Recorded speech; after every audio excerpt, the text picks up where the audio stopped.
하루 동안 쏟아지는 소식 중 중요한 내용만 선별해 방송하는 나라의 TV. 어려운 환경에 처한 나라의 TV 운영을 위해 구독료 후원자가 되어주시길 부탁드리며 방송 시작하겠습니다. 연합뉴스 기사. 김정은 주연 마블 시리즈 같은 파격 연출. 북괴 ICBM 영상 공개에 달린 제작비 지원 문재인이라는 내용의 비꼬는 댓글이 베스트였습니다.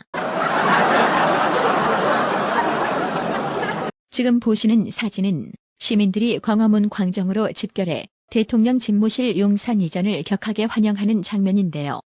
정의를 법치 시스템에서 찾는 게 아니라 항상 광장에서 찾으려는 좌파 여러분, 할 말 있나요?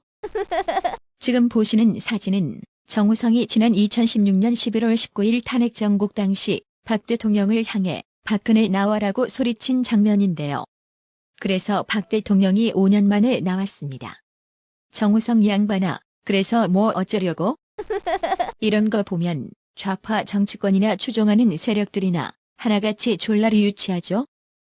윤석열 대통령 당선인이 24일 퇴원한 박근혜 대통령을 찾아뵙겠다는 뜻을 밝힌 가운데 측근들에게 박 대통령의 명예회복을 돕겠다고 말한 것으로 전해졌습니다.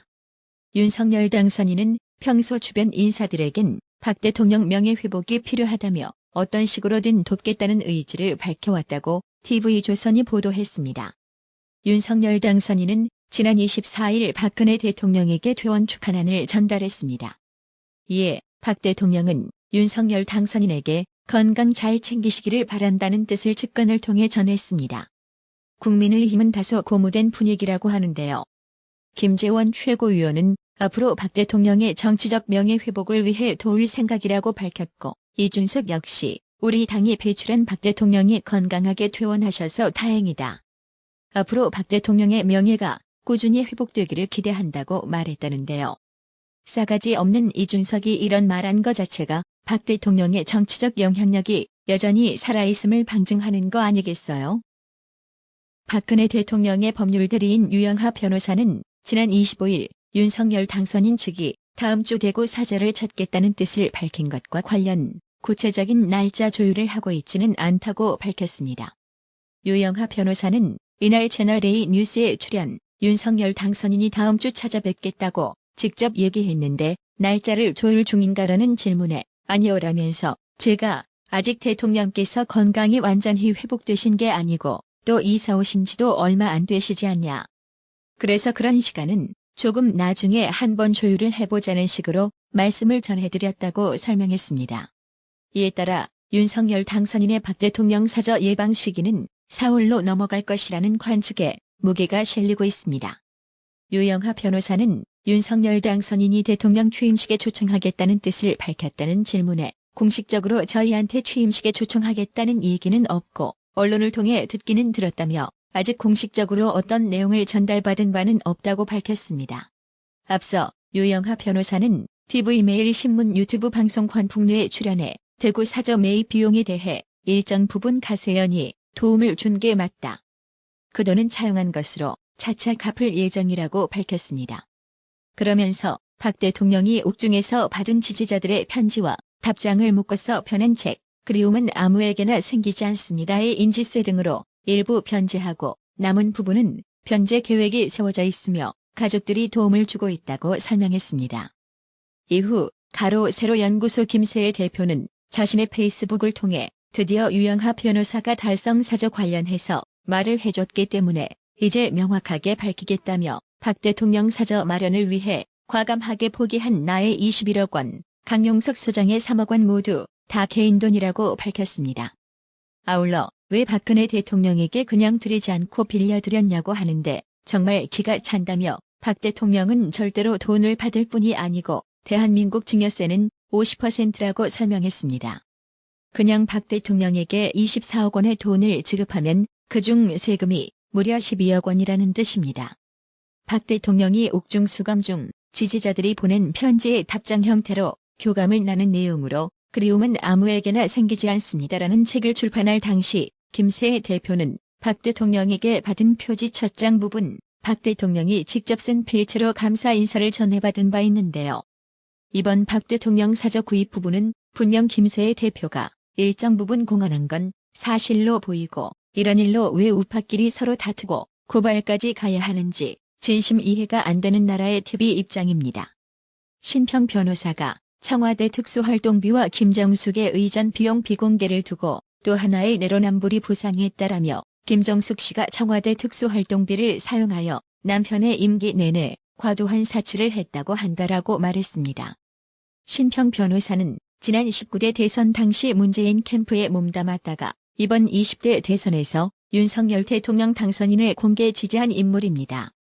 그는 25일 자신의 페이스북을 통해 진실의 촛불이라는 제하의 글을 올리면서 이같이 밝혔습니다. 신평 변호사는 형형색색의 옷값은 어쩌면 별것 아닌 모양이다. 브로치나 핸드백 같은 액세서리 장신구 대금이 상상을 넘는다고 한다라면서 겉으로는 서민 코스프레에 열중하면서 집으로 들어와서는 문을 닫아 걸고 이런 부끄러운 짓을 일상적으로 했다. 어쩌면 이렇게도 한 조각 염치조차 없을까라고 의문을 제기했습니다. 그는 그래도 대통령의 부인이 아닌가라며 이 비용의 공개를 법원이 얼마 전 명하였는데 청와대 측은 이에 불복, 항소를 제기했고 그에 따라 퇴임하는 대통령의 지정 기록물이 되어 향후 15년간 공개가 금지된다라고 설명했습니다. 이어 문재인과 김정숙 씨에게 평범한 한국민의 입장에서 요구한다. 김정숙 씨가 구입한 의상과 액세서리는 국고에서 그 비용이 나온 것이라며 현행법은 공무 수행을 위해 필요한 돈은 사용되면 환수하지 않는다. 그러나 물건이 남은 경우 반드시 반환해야 한다라고 촉구했습니다.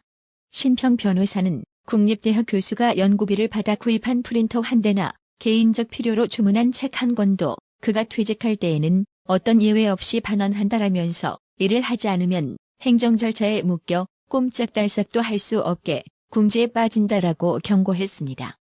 그러면서 두 분은 제발 마지막 남은 양심을 지켜 그리고 현행법을 지키는 최소한의 공공심을 발휘하여 김정숙 씨가 구입한 숱한 사치 물품을 반환해 주기를 바란다라고 거듭 강조했습니다.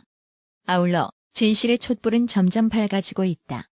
새 정부는 김정숙 씨에게 그 촛불을 갖다 대어 그가 특수활동비로 산 사치 물품을 정확히 법 규정에 따라 반환받고 반환받은 물품은 공개적으로 적절히 처리해야 한다라며 그래야 김정숙 씨의 끝 모를 위선적 행위로 인해 응어리진 국민의 마음이 겨우 풀릴 것이라고 했습니다. 그렇습니다. 문재인 좌파 정권은 임기 말 인사 알박기에 반발하는 윤석열 인수위 측을 향해 너희들도 임기 말 그렇게 인사 알박기 하라라고 뻔뻔하기 짝이 없는 주장을 했는데요. 그렇다면 청와대 특활비와 김정숙 옷값 역시 과거 박 대통령과 최서원 때 한 것처럼 그대로 적용해야 하는 건 너무나 당연한 이치인 겁니다. 따라서 대여든 매매든 청와대가 감추고 싶다고 감춰지는 게 아닙니다. 명품은 팔 수 있는 곳이 한정되어 있기 때문인데요. 그냥 좌파들이 그간 행한 대로 진상위원회 구성해 샤넬 코리아 조지고 에르메스 코리아 조지고 싸게 팔았으면 싸게 팔았다고 뇌물죄 엮어 조지고 비싸게 팔았으면 비싸게 팔았다고 배임죄 엮어 조지고 대여했다고 하면 삼성에서 말 지원받은 정유라처럼 뇌물죄로 조지고 협찬이면 김영란법으로 조지고 이렇게 하나만 조져놓으면 결국 다 불게 되어 있습니다. 폴리바게닝해서 빨리 부는 순서대로 형량 낮춰주면 바로 진실 규명은 끝나는 겁니다. 성추행 혐의 조사를 앞두고 자살한 박원순 전 서울시장 성추행 피해 여성을 조롱해 2차 가해 논란을 빚은 진혜원 수원지방검찰청 안산지청 부부장검사가 정직 1개월 중징계 처분을 받은 뒤 이를 제거한 문재인과 맞짱을 뜨겠다고 밝혔습니다. 26일 법조계에 따르면 법무부 검사징계위원회는 지난 24일 진혜원 검사에 대해 정직 1개월을 의결한 것으로 전해졌습니다. 진혜원 검사는 26일 자신의 페이스북에 정직으로 의결됐다고 들었는데 정직은 대통령 제가 상황이라 문재인과 맞짱을 뜨게 될 것 같습니다라며 사유는 진실을 외부에 누설했다는 것입니다라고 밝혔습니다. 2020년 한국여성변호사회는 진혜원 검사가 피해자에게 2차 가해를 했고 이런 행위가 검사 징계 사유에 해당한다며 대검찰청에 징계를 요청했었습니다. 대검은 1년여 심의한 끝에 작년 8월 법무부에 징계를 청구했습니다. 한편 진혜원 검사는 작년 4.7 재보궐선거를 앞두고 SNS에 당시 후보자였던 오세훈 서울시장 등 야권 인사들에 대한 비방글을 올린 혐의로 재판을 받고 있습니다. 해당 소식에 네티즌들은 이럴 때는 입 닫고 있는 여성가족부, 비대위원장, 여성단체들 크크. 이래서 여가부 폐지해야지라며 그니깐 결론은 문재인이를 위해서 했는데 잘못되니 그 책임은 당신이 다 지고 문재인이는 나 몰라라 36개 주랭랑 쳤다 뭐 이거지? 어이구 이 사람아 지난 5년간 문재인이의 앞과 뒤가 180도 다른 행동들을 그리도 보고도 몰랐더냐? 그냥 접시물에 코박아라고 일침을 가했습니다. 그렇습니다. 피해자를 보호해야 할 검사가 오히려 피해자를 조롱질 처해서 정직이라는 불명예스러운 처분을 왜 받나요? 요즘 검사 신분은 정치 중립 따위는 안 지켜도 되나 봐요. 조영윤님, 힘내세요님, 어려운 형편의 나라의 TV 운영 유지를 위해 구독료 후원해 주셔서 정말 감사합니다. 나라의 TV는 구독료 후원으로만 운영 유지되고 있으니 구독자님들의 따뜻한 정성이 필요합니다. 항상 뉴스 전달 방식에 노력하는 나라의 TV가 되겠습니다. 구독 그리고 알람 설정, 뉴스 영상 내용이 좋았다면 좋아요를 클릭해주세요.